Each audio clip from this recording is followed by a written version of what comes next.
Hello and welcome to Open All Hours, the QPR podcast.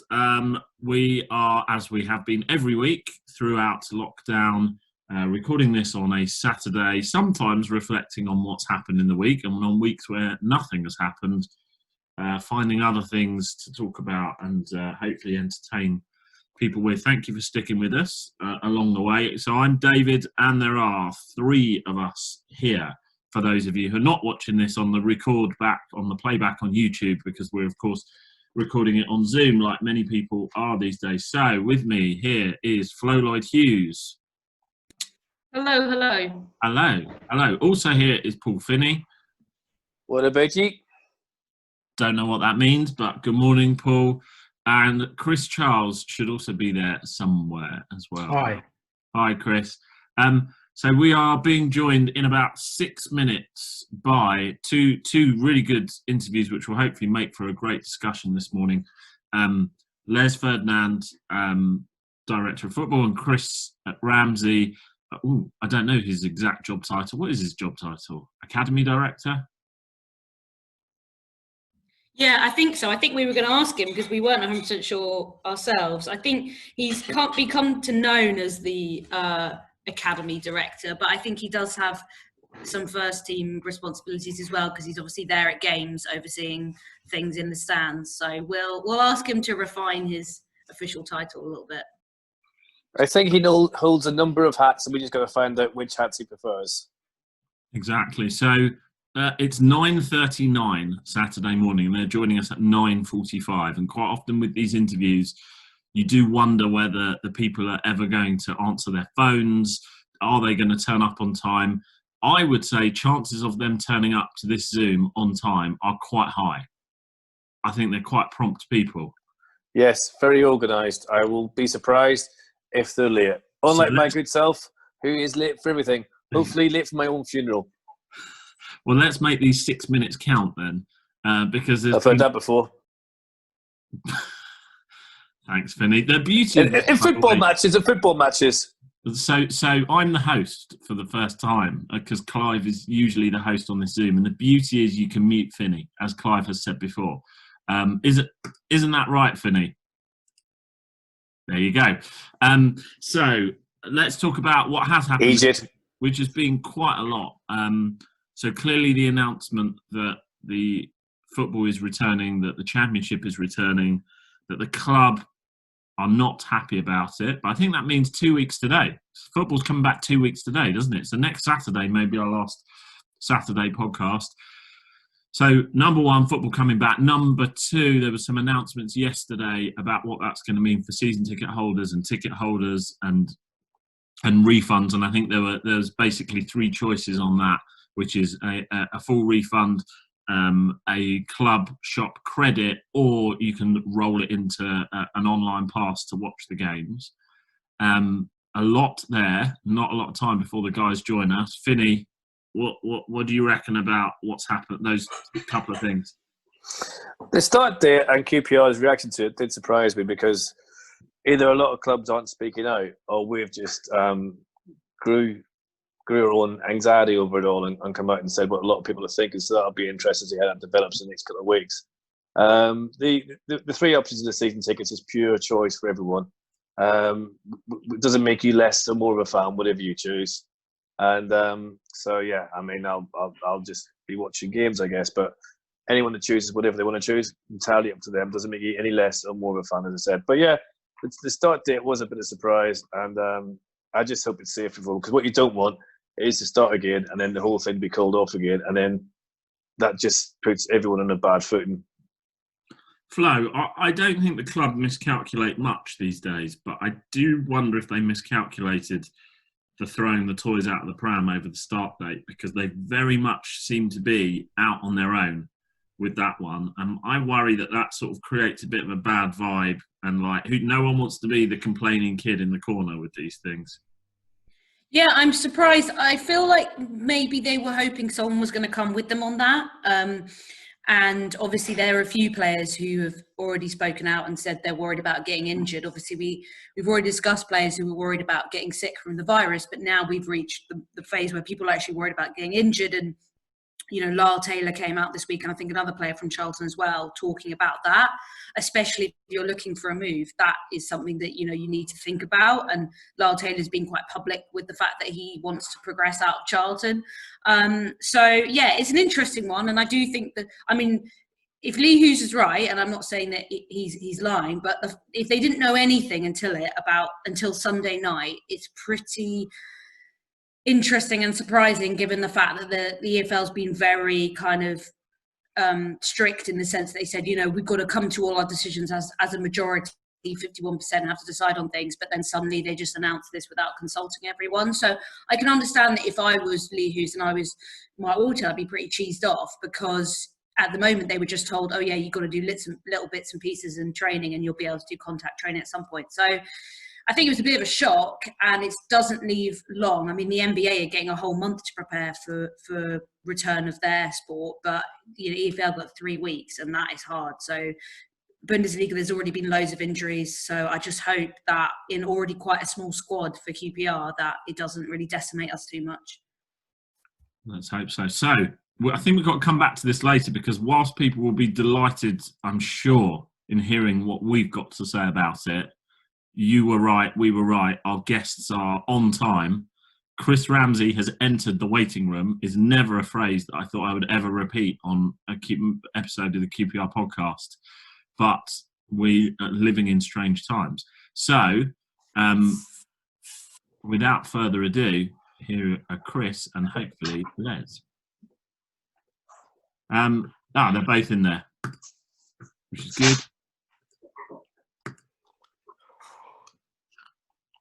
I never thought I'd see you enjoy power so much as I am now, David, with that button.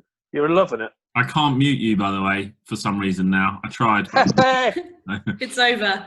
Happy days for me. Hello. Hello. Hello, everyone. Hey, Chris. Hi, Chris. Morning, everybody. Hey, Les. There we go. Are you, Les? You all right? I'm good, mate. Yourself? Let me turn my Chris, are you at the training ground right now? Yeah, they've just started the warm up. Oh, nice. Great. Right in the thick of it, then. If you need any tips, Chris, on how to keep fit, look at this physique I've got now. I'm here. Hey, listen to it. Tell you what, you send it through. I think Mark will be happy with that. So, Chris, are we keeping you from training? Well, how long are you going to be? How long are we going to be? Not more than 3 hours. It's fine. Oh, they usually finish about 3.5. No, they're doing the warm up, so it's absolutely no problem. No problem. Well, if you need to go, just shout, and we'll just leave it to Les to pick up the pieces. Harry, are you That's good? never happened before. Harry, does everyone sound good? Yeah, everyone sounds good. Okay. Over to you, Flo. Cool. Well, Chris and Les join us now. Chris is actually joining us straight from the training ground. So thanks a lot for stepping out of the warm-up. Firstly, Chris, I guess as you're there right now, how are the players doing, and how are they responding to having this kind of deadline, I guess, to get fit and ready? The players are doing well. They've come back. Most of them have been all of them have been very professional. They've come back in good shape. As everybody knows that we've aired our views about the way things have been handled by the authorities, but the players are professional, and the staff are getting them in shape and ready to go for whatever comes. And Chris, we know, I think your official title is technical director, but I think fans have kind of labelled you as like the academy guru. But what does your role sort of entail? Because I know you have first team responsibilities as well, right? Well, my job actually, Les, to be fair, created it, and it's the only one in the world in the same way. We wanted to have an academy link direct to the first team, which most clubs haven't got. So, and somebody who could understand first team football as well as academy football. So, basically what happened was, when I came back as technical director, Simon Einem was the head of coaching, and I was the academy manager. Simon went to Nottingham Forest, so the club asked me to engulf that job. But then Curtis Fleming, went from Ian's assistant to Middlesbrough, so they asked me to engulf that job as well.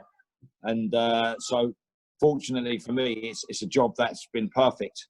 Engulfing those 3 jobs, overseeing the academy as the head of coaching and being a technical director, where I can influence everybody at the club really as best I can, is important. But the main thing is to understand that we've got a club ethos in development, but it's important to get the players ready for whatever manager comes in, rather than so it doesn't start from the first team.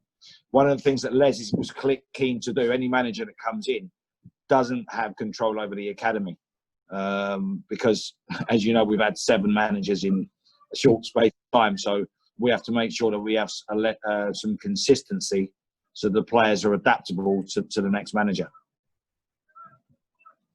And Les, I know we talked, Chris touched on it, and obviously that the club's been quite public in the way they feel things were handled and the way the EFL announced the response. There's been a couple of players from around the league who have said that they're worried about getting injured and they don't want to play because of that. If there's a move on the horizon, Lyle Taylor being one of them. How has that impacted the club at all with any of our squad? And obviously we know we've got some really highly rated players. So how are the club managing that? I think at the moment, in terms of the Lyle Taylor situation and players at football clubs, I totally understand. You first and foremost, you've got an obligation to play for your football club because you're contracted. But if you're coming to the end of your contract, and I'll have to talk about Grant Hall because he's in that same position. He's coming to the end of the contract. We haven't been able to sort a new deal out at the moment. We're talking about it, but we haven't been able to sort one out that's favourable to all sides at the moment. So he could within his rights, but he could come back to us and say, well, look, I'm concerned. I know I'm the captain of the club and I want to play. And you've heard Grant come out on many occasions say how much he loves the club. But the predicament is he could play in the last few games of the season, get injured, and there's nothing on the table for him going somewhere else. So from a player perspective, I can understand that. But from a club perspective, we are where we are because we're in really unusual circumstances at the moment. And so what is normally the norm is very, very different now. So we're trying to just manage the whole situation. And at that moment, no one's come to us and said, look, I'm not going to play in the last few games of the season. Les, how difficult has your job been in the last 10, 12 weeks? How much has it changed from what you thought it was going to be and look like and planning into the next period to what it is now? Because we've got the situation where the club captain can leave in a few games. He's not signed up. Usually the fans would be on your back about that. I don't think anybody wouldn't now understand why that's probably a lot more difficult. Yeah, I think you're right. Everybody understands the situation to where we are. Of course, we would have liked to have had this sorted, but we knew we were going to probably go to the end of the season, and then we would have a budget from the owners as to what we could spend, where we were going to be. But none of those things have been able to put into place because I think this is probably the first time that I can ever remember in football that, through credit crunches, through recessions, football has always thrived. This is the first time where a situation affected the owners' normal businesses. So what their projections might have been for what they can do for QPR is going to be very different. And I think that's where people understand the difference in. Perhaps in the past, as you said, people will be saying, we've got our captain coming to the end, how comes we haven't sorted out a contract? I think people understand this is the situation right now, and that's why they're being a little bit more lenient. And sorry to cut you. No, go for it. In terms of how's my job changed, I mean, it's, I think everybody understands it. We're on tenterhooks at the moment. No one knows. Everybody wants everyone to return safe to football. When I talk about that, not just the players, but all the staff. So there's sacrifices that have to be made. And unfortunately, the plans that we had going forward, they've had to change. And we just have to see how we come out of this before we can really make plans for next season. Les, you've always been really honest about the fact that if the club has meaningful, valuable assets, players that are worth something, we have to turn them over because of the situation we're in.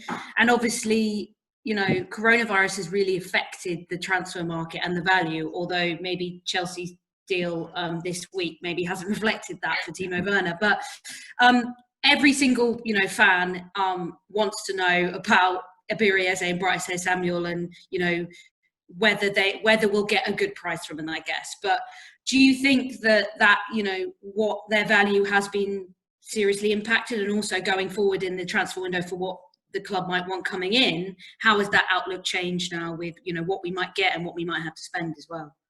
I think first and foremost, with Bright and Eze, they're assets for the club. I mean, Bright's in the last year, coming into the last year of his contract, someone who we've tried to put on a new contract, but so far has decided to decline it. That leaves us in a situation where we have to look at what's the best thing for the club going forward. Because in some respects, he could get to the end of these contracts and leave for compensation. We don't want it to get to that. But what we will be doing is trying to get the best value we possibly can for both players. I.e., lots of talk about Eze, lots of top clubs are talking about Eze. And if the time comes that he's going to leave the football club, again, we're in that uncharted territory where we just don't know how transfer fees, and I think wages will certainly be affected by this. I'm not 100% sure transfer fees will. I think transfer fees will still be up there. Not as much as perhaps we were hoping, but I think clubs will more look at wages than they do look at the transfer fees that they pay for people. Chris, just a quick question for yourself. Now that everyone's back in training and going forward and so forth, what do you, after coronavirus and saying there is the lack of transfer funds and everything else, what do you see the academies now being able to do to improve size? Will there be more focus on academies in our division? And obviously the Premier have got a different agenda, but could it be good for some and bad for others, do you think?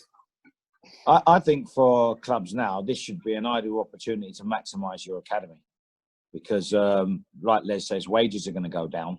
There's a lot of players available. I think 1,000 pros and 400 scholars available on the market at the moment. So there's a lot of players out of work. And I think if you can have players on the bench that are on 10, 15 grand a week, and you could have someone on the pitch that's on £1,200 a week, depending on the performance. So it's about outcome, and it's about people weighing up. If, for argument's sake, you have a pro that's a 7 out of 10, and you have an academy player that's a 6 out of 10, is that half a percent worth 10 grand? 40 grand over the course of a month. So a lot of the also ran players that earn good money may be looking over their shoulders if clubs are sensible about it. It's pointless having people on the bench that are just senior pros earning good money just because they're senior pros.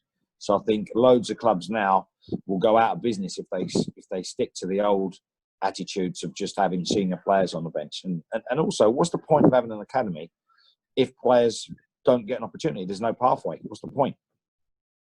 That's a question for both of you, really. This current crop, Eze, Bright, Manning, Chair, is this like a once-in-a-generation group of players, or are there players waiting in the wings in the academy to replace them who can be just as good as them? Certainly, from my point of view, I think we've got players. We've got a few players that we believe have got the ability, and we often say it. I've said it throughout my career. The only time a player plays in a team and we know how good it is when someone's willing to give them an opportunity. And sometimes, you need a manager somewhere along in your career. Someone has to like you and give you an opportunity.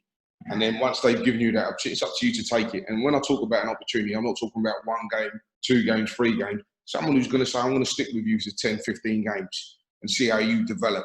And you need that. Any player in the world that's made it has needed that at some stage in their career to make it. So we've got players that we look at and we think, yeah, he's got a real chance.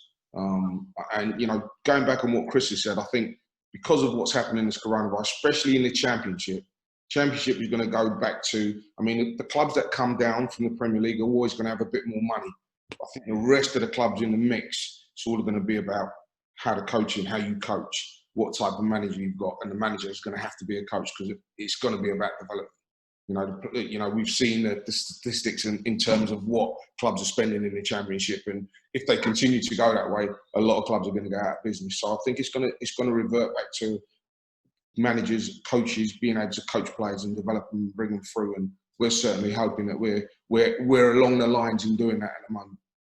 And again, I mentioned those players then, but there's one particular shining star. Again, question for both of you.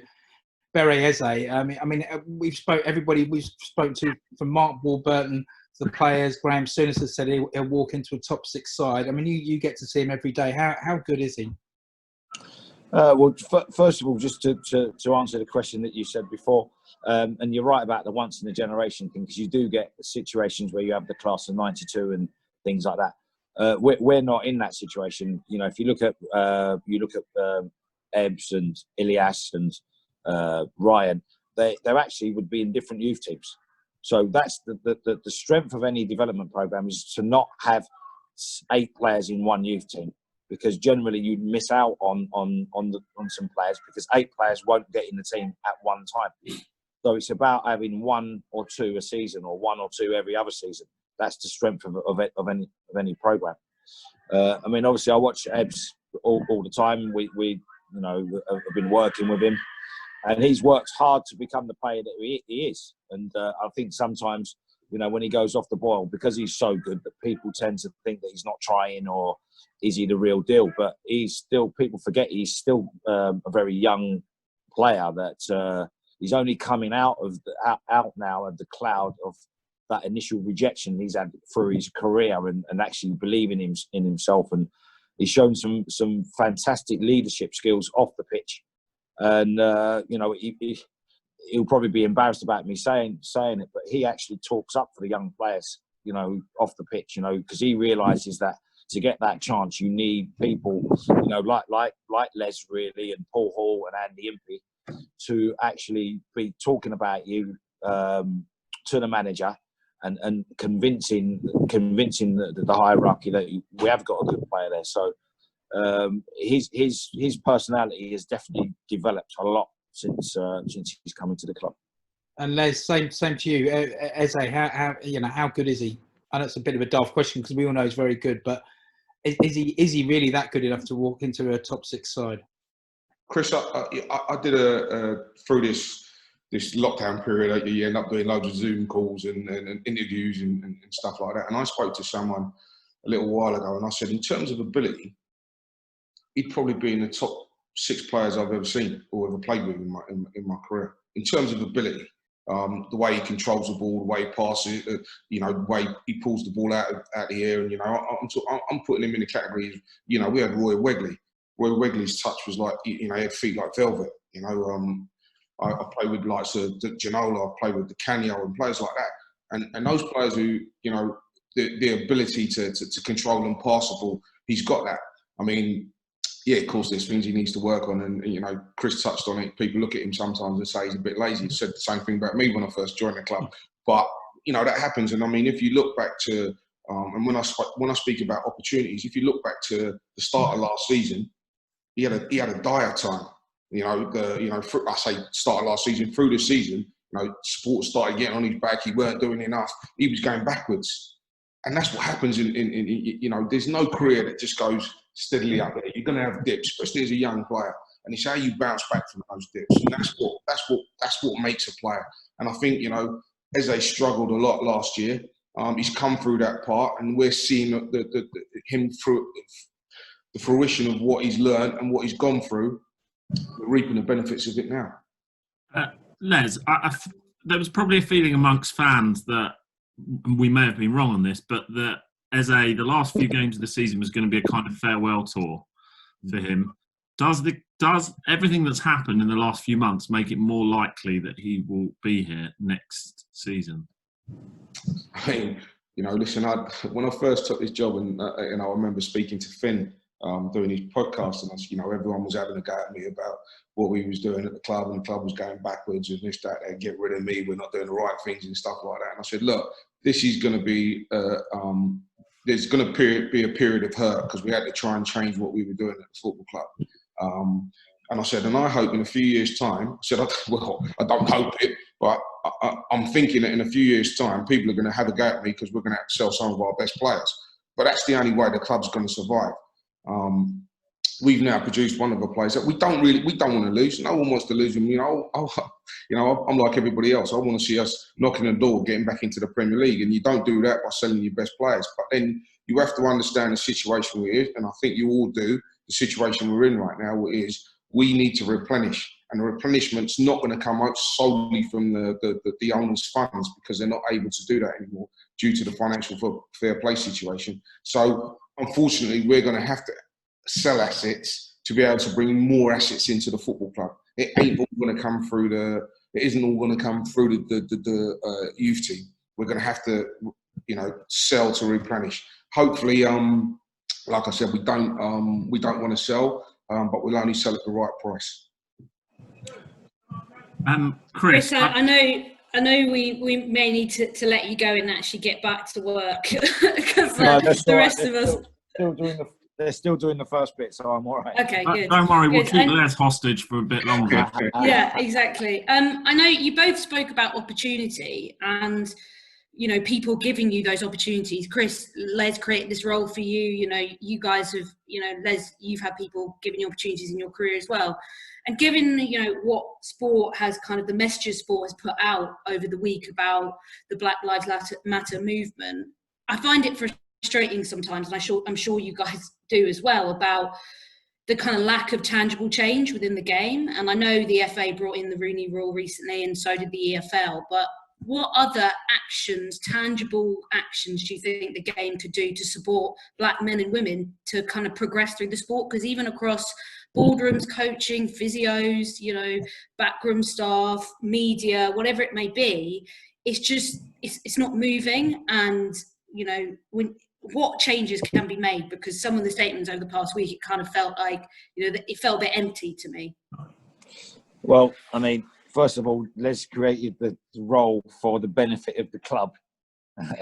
It wasn't for me. It was a role that was done for the benefit of the club, really, because that's how we thought the club should run.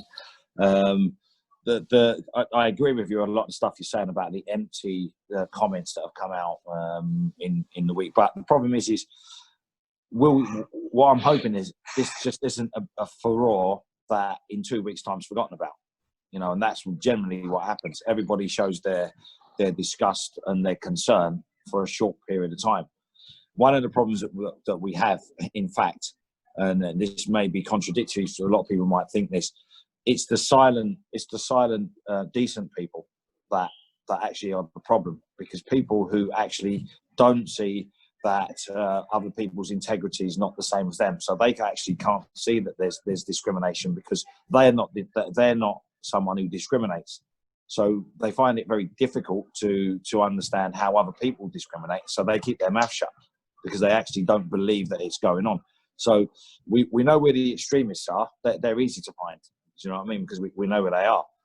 Well, they're not easy to find, but we haven't a clue of them about them. But it's the people that are covert, who say the right things but don't actually do the right things, and also the people who are good people but don't see it, don't understand how people can actually be acting in that fashion. So I'm just hoping that this week has highlighted not only that Black Lives Matter, but everybody's lives matter who's being discriminated against or abused or treated in a fashion that's not correct because of their ethnicity or sexuality or whatever it may be. And it's now really that the authorities should really jump on this even more than they have in the past, and do some radical change. This evolving all the time.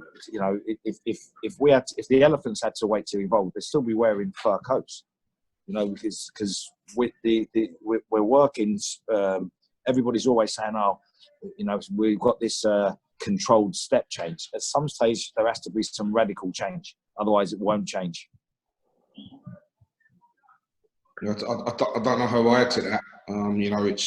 It's frustrating being in the position I'm in, because people come to talk to me all the time, and you feel like you're banging the same drum, you're banging it time and time and time and time again. and people say, what's the problem? And, you know, I think Chris has eloquently said it there. There's people that stay silent who say there is a problem, they know there is a problem, but don't know how to correct the problem.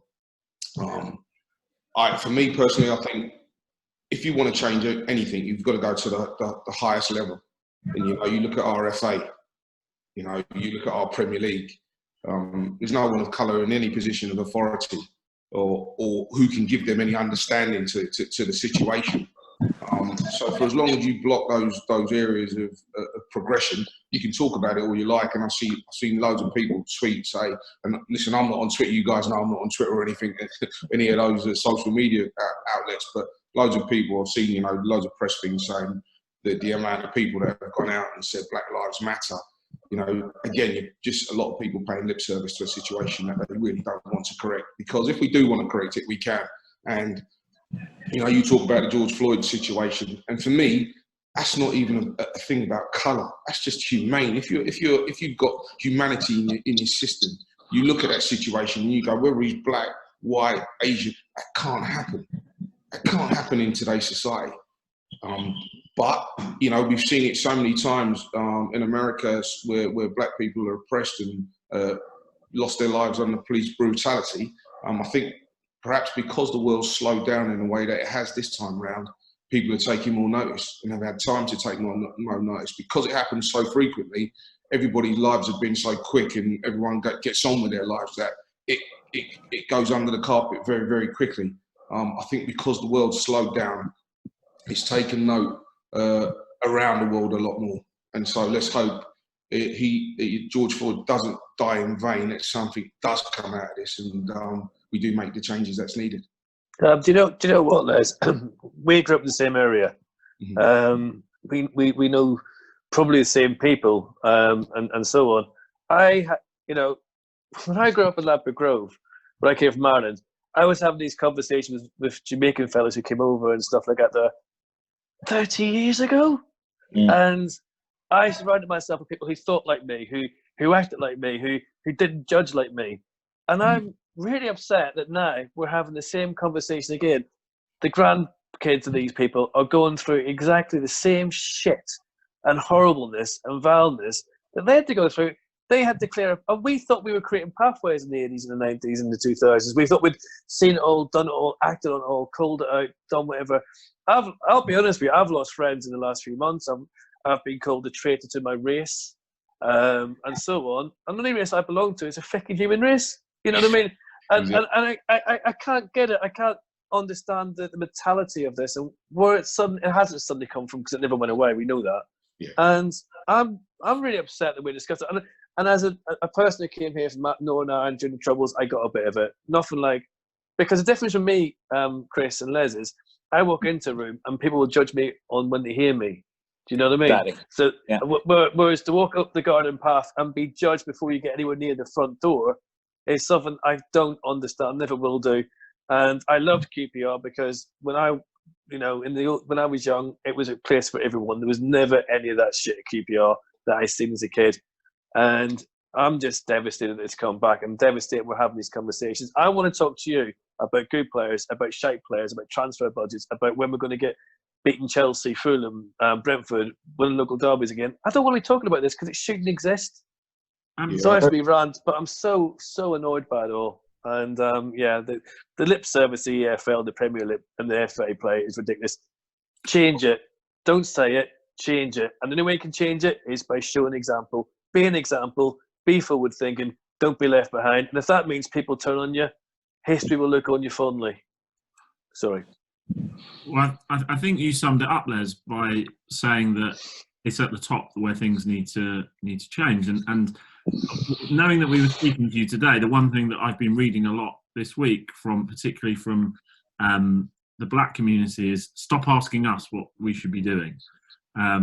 Actually, read yourself, look up stuff, educate yourself and make that change fundamentally. And so you saying that it needs to start at the top of the game, I think at the top of the game probably hits the nail on the head. I would like to think, and you tell me otherwise, and I'm sure you will, given that you're director of football, that QPR is a progressive club in that in that aspect and from that point of view, and hopefully setting the example to the rest of the game about, in terms of its leadership positions and its community work and the example that it's setting. Would I be right in that?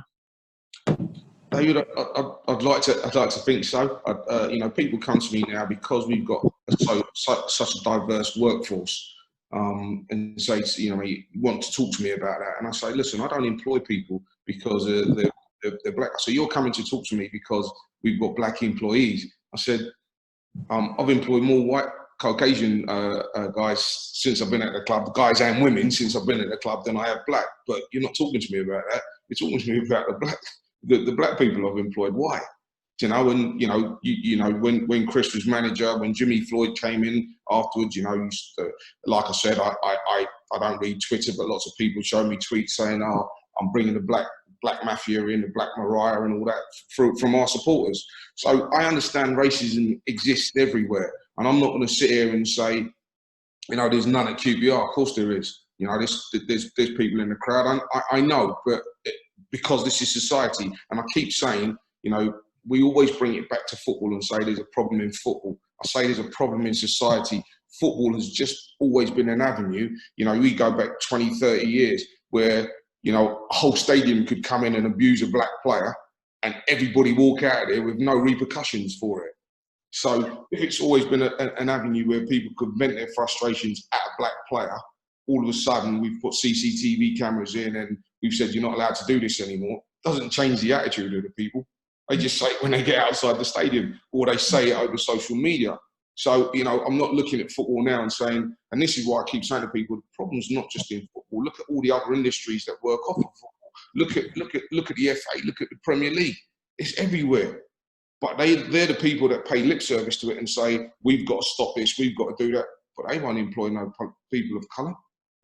So Les and Chris, what will make them change? What will make the FA and Premier League employ black people at the top? That's what I'm frustrated about, is because they put out these messages, they do, show racism the red card, they, fund kick it out, but yet we're just going around in circles. And with whatever, initiatives that people come up with, nothing changes. And how do we get black people at the top of football? I mean, obviously you're both two of those men, but at the very top. But the thing is first of all, stop employing puppets who, if they do employ people of colour, there'll be people who are educated but willing to toe the party line to the point of detriment to what the real cause is. And then what they do then is say, oh, we've got a black person, but they're pulling strings in a direction that the majority of black people may not think is the right way, or they get the majority of black people in the game will get smoke in front of their eyes, so they don't actually realise what's going on. Because if they really wanted to do it, people say, well, there aren't any, but there are loads of people, loads of black people of intelligence and of experience who have understood the whole cause, who are prepared to go in and listen. We don't want to go in undiplomatically and unprofessionally and not voice the situation in the correct manner. But it is important that we stop tiptoeing around issues and actually hit the issues quite hard. And they won't change unless they want to change. We're in a situation where the people there have got the power and they can decide. But you're going to need one radical, powerful, forward-thinking person who is white, who's prepared to bring in diversity, all through diversity. And I'm not just talking about colour. I'm talking about gender. I'm talking about disabilities. Anybody who's right for the job should be looked upon as a candidate to do the job. Now, if it ended up that all the right people happen to be Asian, or happen to be women, or happen to be black, or happen to be white, then so be it. But you can't tell me. I was the first black regional director for the FA, the first person of a proper job at the FA for over 100 years of their existence. So you can't tell me along that time that I'm so talented that I got that job. These were people miles more talented than me before that were able to do that job. So that was fortune, because the people there at the time didn't take my colour into consideration.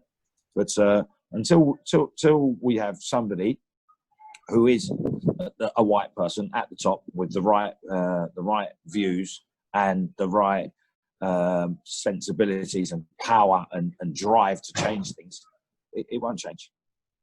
You know, I've had this week. I've had so many calls, obviously, you know, regarding George Floyd from all the different organisations. You know, Sky, Talksport. I've run out of things to say. I don't even know what to say to them anymore. It's got to stay. What else is left to say? You know, I keep saying, you know, if we want to make the change, make it at the FA, make it at the top of the game. That's the only way it's going to filter down. But I'm actually lost for words of how to correct this anymore, because I've been talking about it, as Finn has said, I've been talking about this all through my career, you know, and I never jump on an interview to do with anybody and say, you know, when I come on, please talk to me about racism, because I want to talk about it. I never want to talk about it, but people can see the problem and they ask me the question all the time. And I'm saying, well, you guys can see the problem, go and solve it. Don't keep coming to me. Or angry black men after another situation has happened, you come to a training ground and start to talk to young players about, oh, what did you think of this last night? What did you think of that? Do something about it. If you really want to do something about it, you can. You know, you just want a reaction for an incident that has happened, and it's got to a stage where, you know, we need to act rather than just keep talking, because all we do is just keep glossing over the situation. Do you know what you should know? Do you know what's just knowing me? I'll be honest with you, Les and Chris, and this is the last I'll say on it, is when my mate is family from Barbados. And I'm quite a mouthy wee shite, as you know, and we would ask more or less the same questions of people who were our bosses, who we worked with, and everything else. The amount of times people would come away and say, God, your mate Dave's got a chip on his shoulder. I couldn't believe. I was like, no, he's asking the right questions. I'm asking the same questions, but you ain't saying that about me. But you said, what the hell? Do you know what I mean? And it's just like, I just hope we are reaching the action and do something phase, Les, because it's just like, if I'm absolutely tired and exhausted, then I don't even want to know how, like, you know, some of the black men and women in football are feeling, because we are just going around in circles and people are just talking and talking and talking, but there is so far zero action over, you know, the last however many years that everyone's been involved in the game, and it's frustrating. And I'm just hoping that those that did post things this week who said they would follow it up with action do, because it's not just about those working in the game on a football level, but the media, the sponsors, you know, everyone. It takes everyone to make that change, because then they decide how the stories are told as well. We had loads of questions on Twitter, so I just want to kind of ask you guys a few things before we let you go. Les, someone asked about your time in Turkey, and obviously Bright was been linked to loads of clubs, but one of those clubs being Fenerbahce. So I was wondering how kind of you could talk about how playing in Turkey kind of changed your career and how it changed your development as well. I mean, for me, I think Flo, back in the day when I went to Turkey, I didn't know what I was going to. All I realised is I wasn't getting into the team at Queen's Park Rangers, and I needed to do something for my career, for the development of my career. And this opportunity came about, and like I say it on many occasions, the only thing I knew about Turkey at the time was the film Midnight Express, and that's not the greatest advert for somewhere to go and live, but it was about me going to play football and just having a year away from England and London and all sort of like the creature comforts of being at home. I was able to go away, concentrate for a year, and it was the best thing that happened to me in my career. You know, opportunities come around, and sometimes you've got to take them. Sometimes you don't, and you sit back and you regret. But I took this opportunity, and like I said, it was the best thing that could have happened for me. And Chris, someone on Twitter's asked about whether you are will you ever want to get back into that first team manager role, or are you quite set now in this role you've got? I think the job I've got is the best job in if you're a coach, it's the best job you can ever have, because you've got your first team 3 points heart attack, and you've also got your your development side where you can see people developing and you're affecting lives. But I think for my deathbed, I probably at some stage would want to get back in, because you don't want to be at the end of your career and think, oh, you know, because I'm probably being a bit cowardly, if I'm being honest with you, because the job I do, I wouldn't say I find it easy. It's challenging, but I can do it quite comfortably. So am I challenging myself enough to maximise my potential? I'm not sure, but I think happiness is also important as well. You know, I don't think people realise how taxing being a first team manager is, and how it affects, engulfs your life. In the anxiety of it is so high. So I will probably hope to finish the project at QPR. I was at Tottenham for nearly a decade, and that bore a lot of fruits. And I think that myself and Les are you know, nearly midway through a project that will set up a strong developmental situation at the club.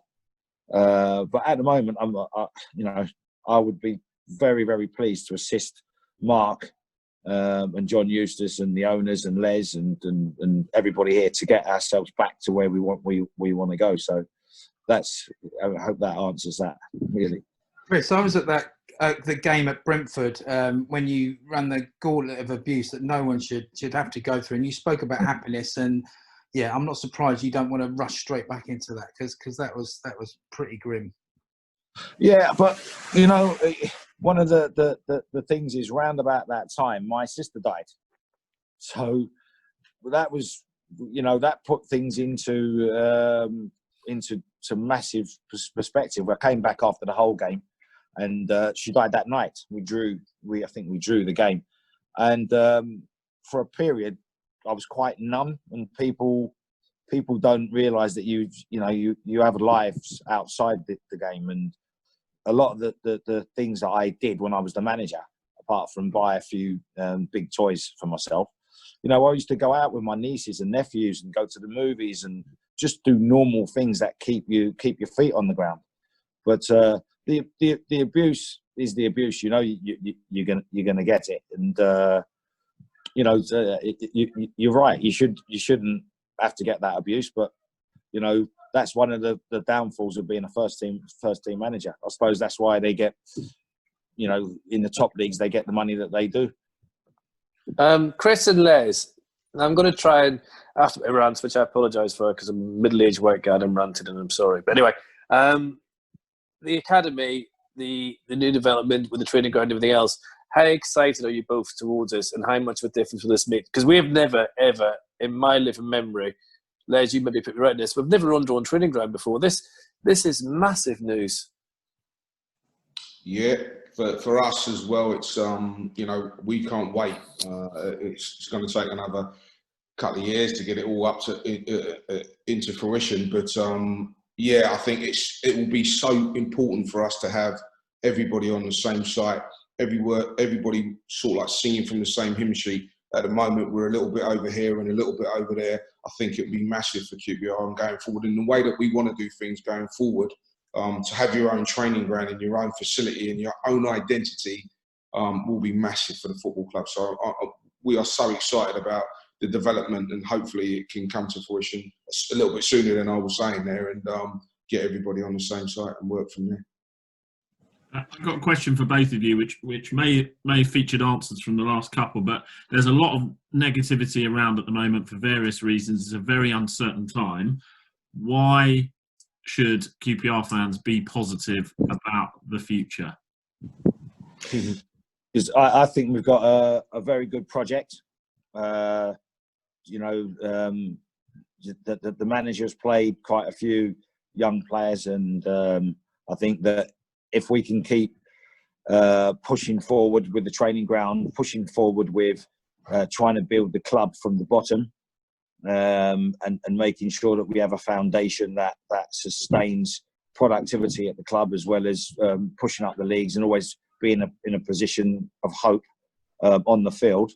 I think QPR is if we finish the project, I think it will be one of the clubs that everybody looks towards in how to actually build a club at a sustainable level with sustainable finances. I mean, obviously, I won't.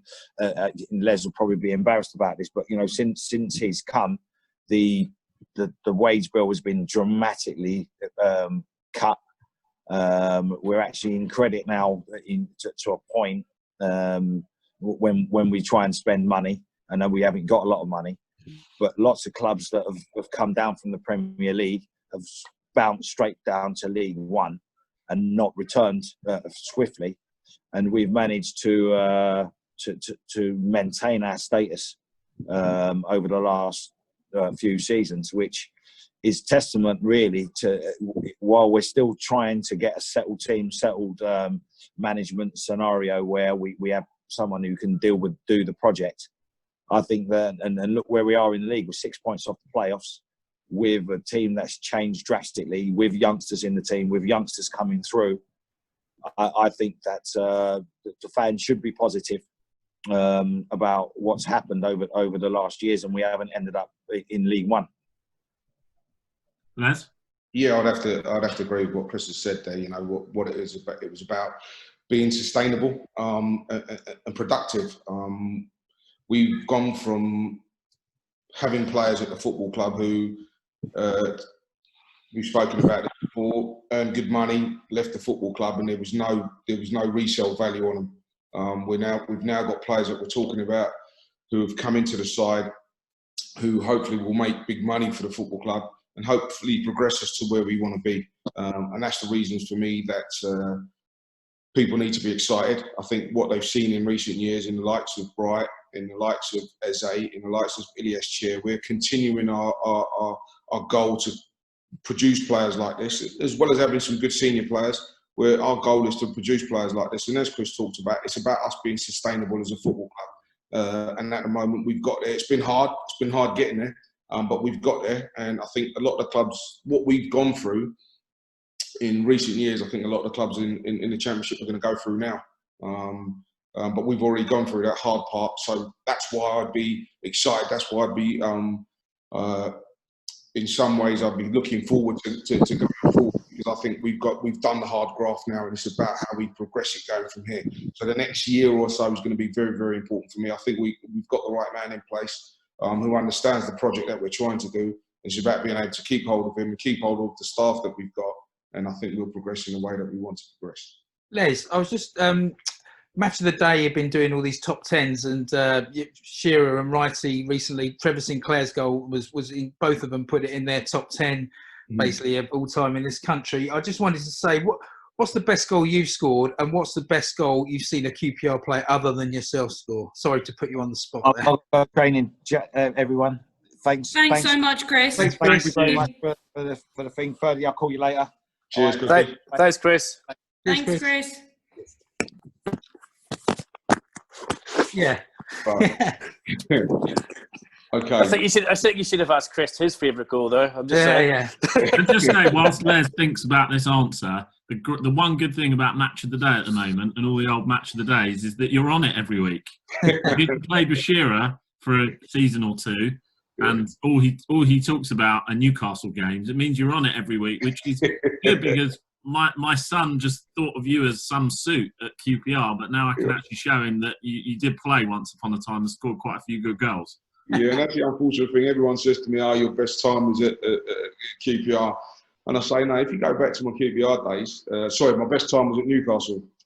I say, no, if you go back to my QPR days, I had some very, very good times there. But the unfortunate thing was, we weren't on the TV every week. We was like one of the last teams shown on Match of the Day. People never got to see that. I said, but if you look at the stats, I went to Newcastle. I think in my last year, I scored 26 goals in all competitions at QPR. So I went to Newcastle. I only scored 3 goals more in the whole of the year. But because we were challenging at the top of the league, we were on the TV all the time. Everyone looks at me and always says, Newcastle. And I say, yeah, because we had a chance of winning the league and we were close to winning it. But, if you look at my goal scoring stats, they're probably better at QPR.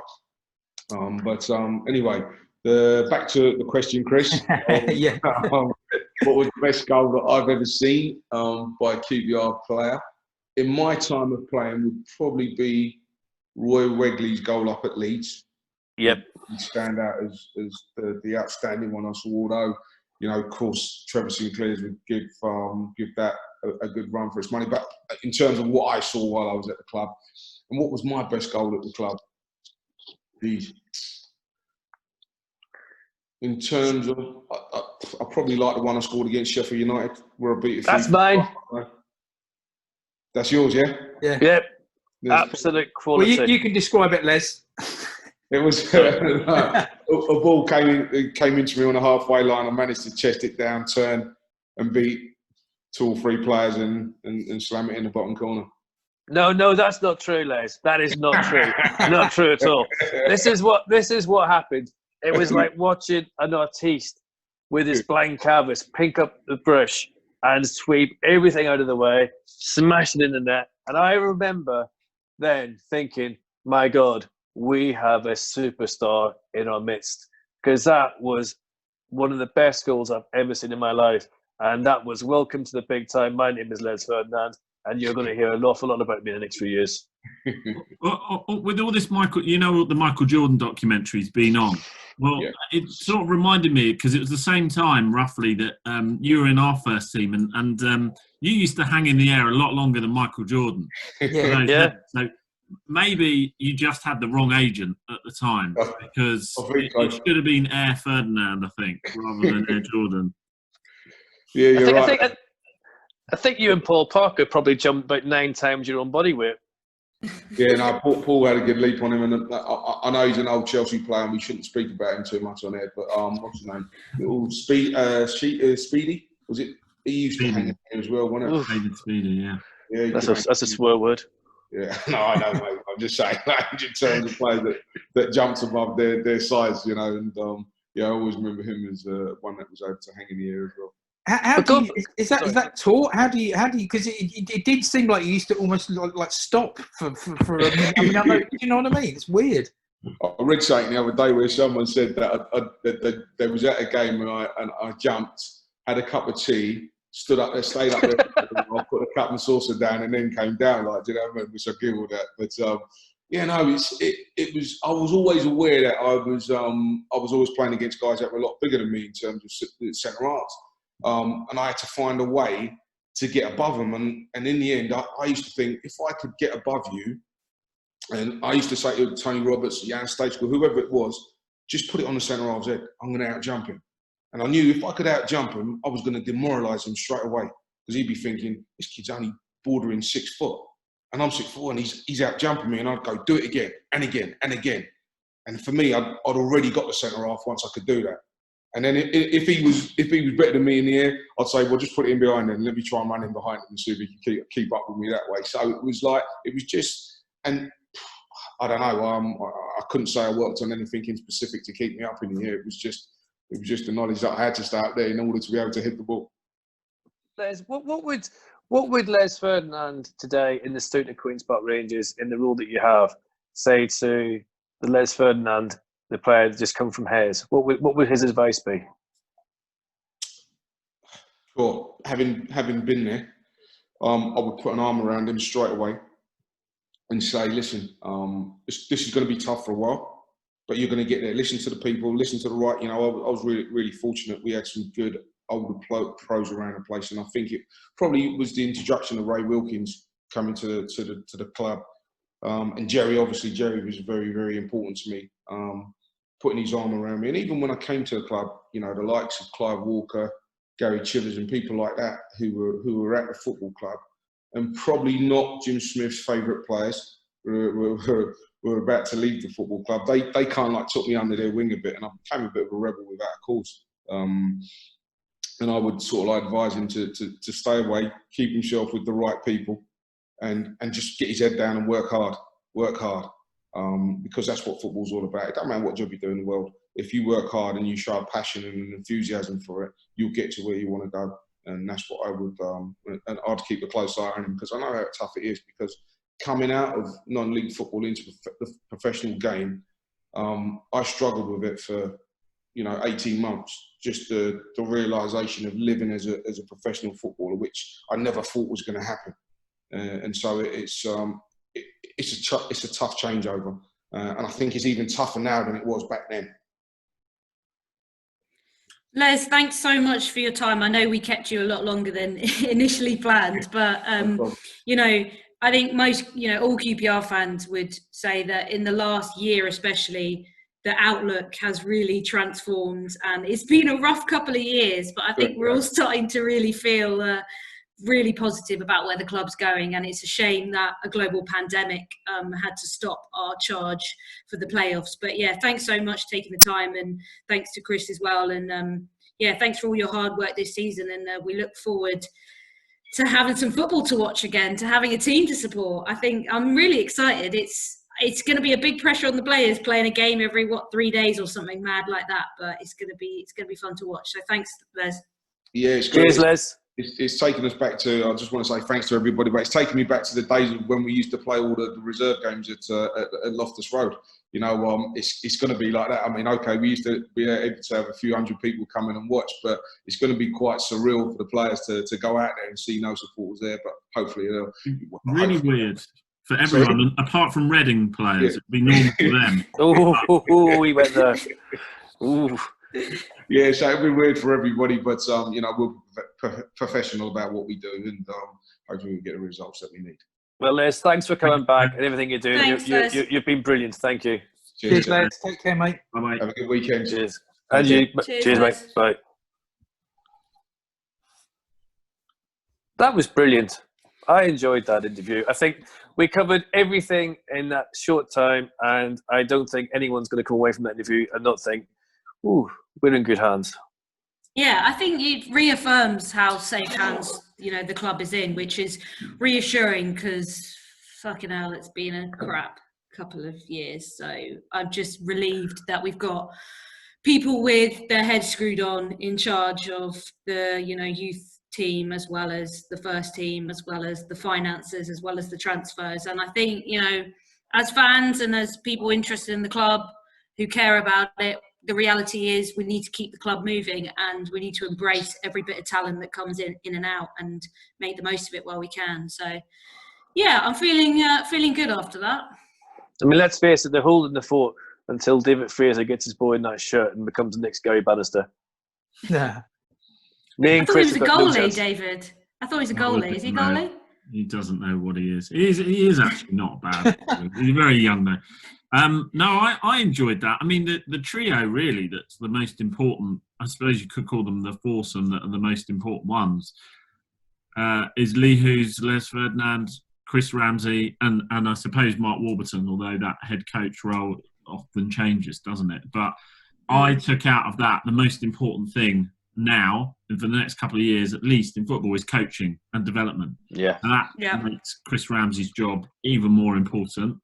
I also took out of it, I think I should say this whilst we're recording so that people hear us saying it, when we were talking about representation in football and Black Lives Matter, I took a couple of things out of that. The first one was kind of like, stop asking us. And he didn't say that, but I was thinking we never ask those questions to anyone that comes on here, apart from like black guys, if I'm honest. And so probably one of the things we need to start doing is asking those questions to other people in football. We've had Lee Hughes on a few times. I don't remember us ever asking him that question. So when everybody's sort of looking at themselves and what they can do, I think that's one of the things that he said, there needs to be fundamental changes at all levels of football. Kind of stop asking us, and I think everybody needs to do a bit more. And it's stop asking, start doing, right? It's like, stop chatting about what what we think or what we should be doing. Is like actually start doing something. And that's what I get so frustrated about, especially with the fact that it turned into, a social media movement, which has obviously massive positive effects, but it becomes pretty performative and pretty virtue signaling. Is people need to start pulling their fingers out.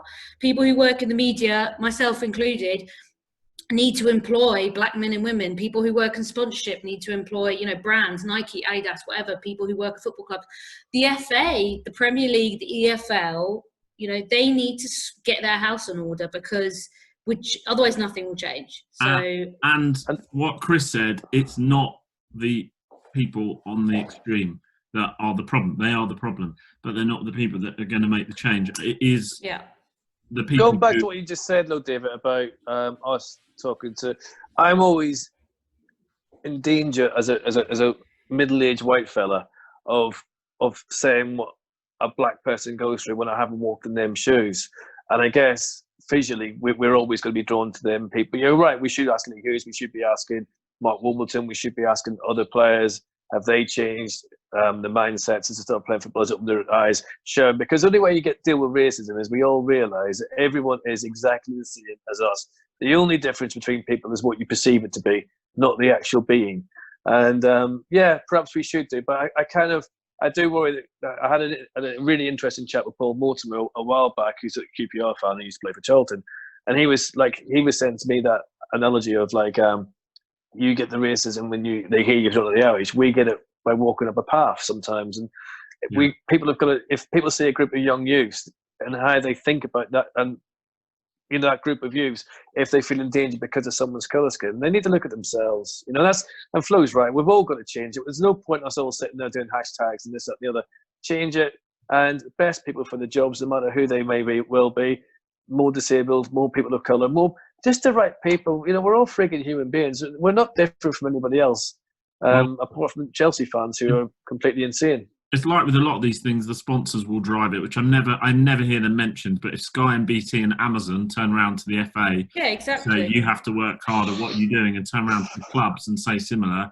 I think that's also when you'll start to see everyone has to hold each other to account. That is the main thing. And we, fans only have so much power. And it's the people who run the game in the whole, everyone who's part of the ecosystem, who need to be transparent and be held accountable for what they do beyond just putting out a social media post. And do you know what? The day that we never talk about this is the day it will be the greatest day on earth, because it's over, it's done with. And I don't want my daughter to be talking about this in 20 years' time. If that happens, fucking hell, we're failed.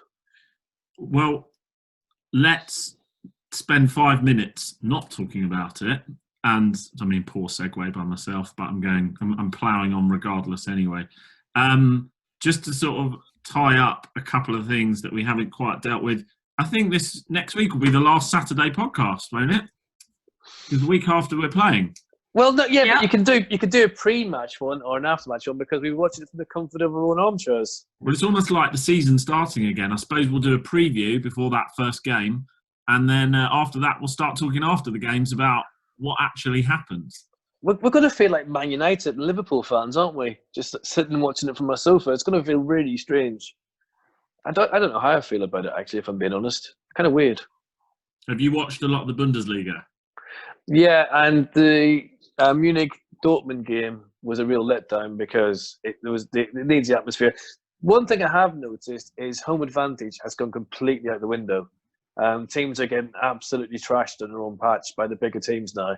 Could be a coincidence, I don't know. But and especially at our place, where we're right on top of, and we can really put the frighteners on the opposition. I'm just thinking that won't help us at all. But I hope I'm wrong. Yeah. Chris, sorry, I was pausing. You look like you were about to come in. No, he's on mute. He's on mute, which is the most used phrase of lockdown, I think. Sorry, Chris. He's back to us. Go on, Chris. You're going to say something. No, I wasn't. Well, I was just going to say, obviously a lot of big issues discussed there, but there's one little throwaway comment at just what Chris Ramsey said about them essentially having everything in place, so that he's mentioned like 7 managers, which is something I've been saying for ages. So we basically got a style now. That's what I took to mean from that. So that when a new manager comes in, the manager is brought in to suit that style, rather than rip it all up again, which we have been guilty of doing in the last few years. Different manager comes in, plays a different style of football, sells, like McLaren did, gets rid of a loads of players, brings his in. Sounds to me like it's going to be more fluid now, which is what I've been calling for a long time.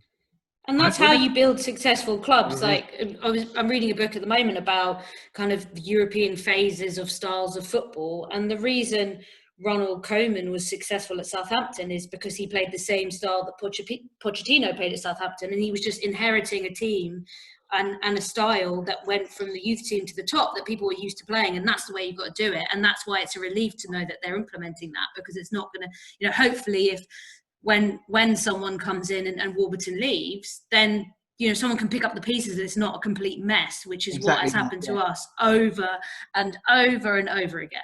Only if Ramsey stays, though, and the thing I took from that, that he doesn't think he will stay. I was quite surprised. I thought he was quite honest about he's relatively dissatisfied, kind of personally, with what he's doing, and that he's got ambitions to do more. And also the revelation that his time as first team manager was marred by personal circumstances and personal tragedy, which, is not going to help when you're doing that. So I took from that if you think Chris Ramsey's going to be there forever or even for very long, he was fairly honest in saying that's not going to be the case. Well, I think he's got to do what's best for Chris Ramsey and what's best for Queen's Park Rangers. I have no problem with anyone coming to Queen's Park Rangers better than us, better themselves, and going on to other things, because we get the best out of them, and that's what, be it a player, be it a manager, be it a coach, because that's what you want. You want these people to come in. I mean, I think during the lockdown pods, what come out is the honesty of Warburton, them guys, and everyone we've had on has been really, from the club, has been really honest. And the thing is, people say, you're getting people from the club, you become a mouthpiece for the club. No, we're letting them speak, and we're asking the questions that maybe they wouldn't get asked via the official links. And we're letting people make up their own minds. I'm not telling anyone what to think, saying what I think is irrelevant. Listen to what they're saying. To me, we're in a much better place. We've got a really decent team there, and I'm quietly optimistic. And I don't get optimistic very often. It happened once, and I didn't like it. So I'm enjoying this. Okay. Agreed. All right. Any other business, folks? I just wanted to, I know we've probably maybe given the club too much praise over the last couple of Saturdays, but another great story from the club that Clive shared from the Loft for Words forum and message board about the club ringing up a disabled fan asking if he needed any help, and he said that was the only calls he'd been getting in lockdown until his GP rang, obviously towards the end of this whole thing. So just fantastic work from the club as usual. And when other clubs may be paying lip service to some of the things around us, I feel like I can trust what the club are doing, and I truly believe in what the trust are doing, what the club's ethos and how they support fans. So more great work, and it's good to know that we're doing the right things. Can I just clear something up, because I'm particularly daft and stupid, I know, but season ticket holders, as far as we know, can watch the games live. That's his first choice, David, right? Second choice is we can cash it in for QPR cash. Third choice is a refund. So members and so forth, do they then have to pay £10 per game? I think there's a ticket price for the game. Okay. I think my understanding is that price is mandated by the league, and it's a minimum of £10 in the UK or £5 outside the UK. It may be higher for this, I don't know. But you'll basically buy a match pass per game. If you have a season ticket, you have the option to cash it in for the pass for all the games online, apart from the ones that are selected for Sky, which will be on Sky. That's my understanding of it.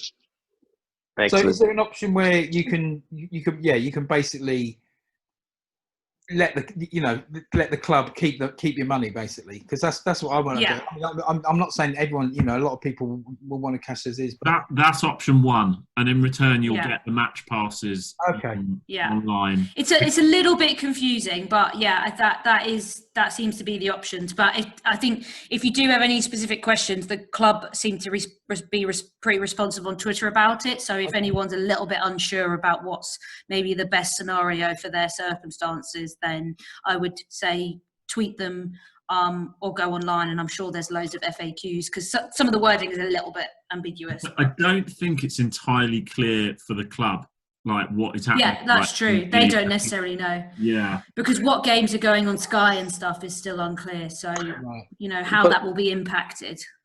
I want to know what people are going to do to make it like the actual match experience. So top tip from me for people who do what I do.